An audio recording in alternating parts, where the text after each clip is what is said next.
This video is going to show you how to change the water.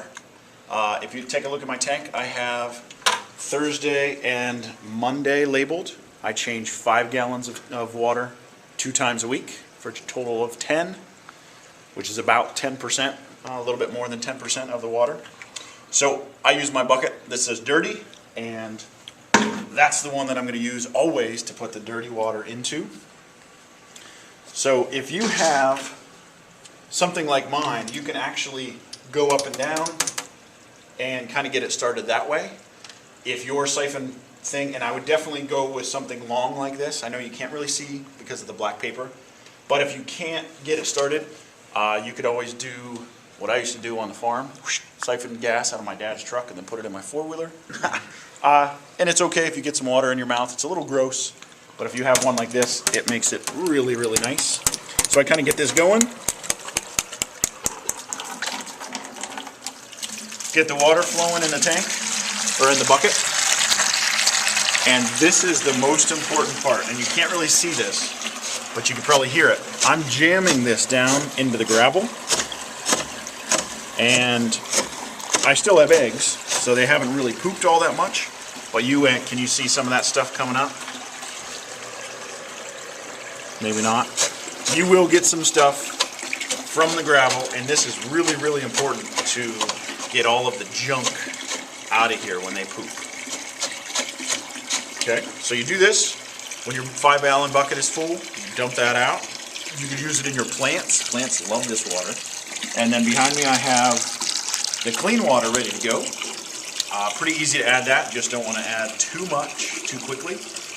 But always, always put your conditioner in the bucket first and then add the water. If you have the water and then add some, you might have a little bit of chlorine left, and that would be bad. So my bucket is almost full.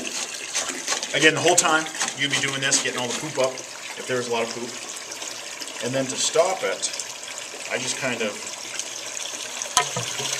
do one of these. Your kids might make a mess, but you know, whatever, they're learning. So that's the dirty water. This is the clean water right from the tap, so it's nice and cold. And I just add my 5 gallons slowly. And my breeder basket is on that side. You certainly don't want to add it on top of your fish. That would be bad.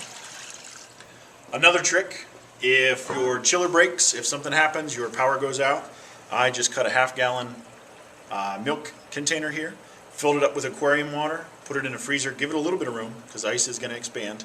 That way you can throw this whole thing in and it'll be a big chunk of ice. That will help you if the power goes out.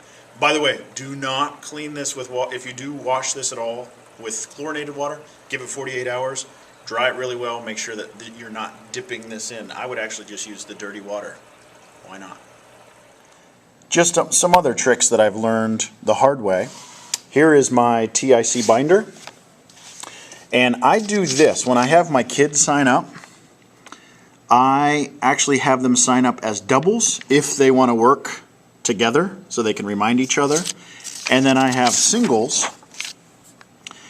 kids who don't care who they work with, and they sign up so when they do come into class, they can help each other and learn from one another. But this kind of helps them, and I remind them throughout the week who they're going to be helping.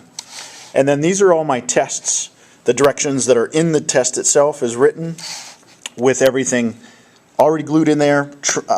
Everything is laminated and in these page protectors, so none of these things can be destroyed with water, and they will get wet. So I keep all of my tests together like this, and then this is my trout inspection record that you've probably seen through the TIC, and they keep track of all of this, and the kids do all of the work themselves.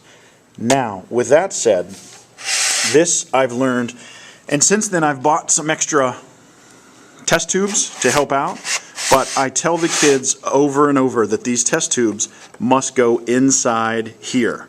And in fact, I have my setup is in a desk over here.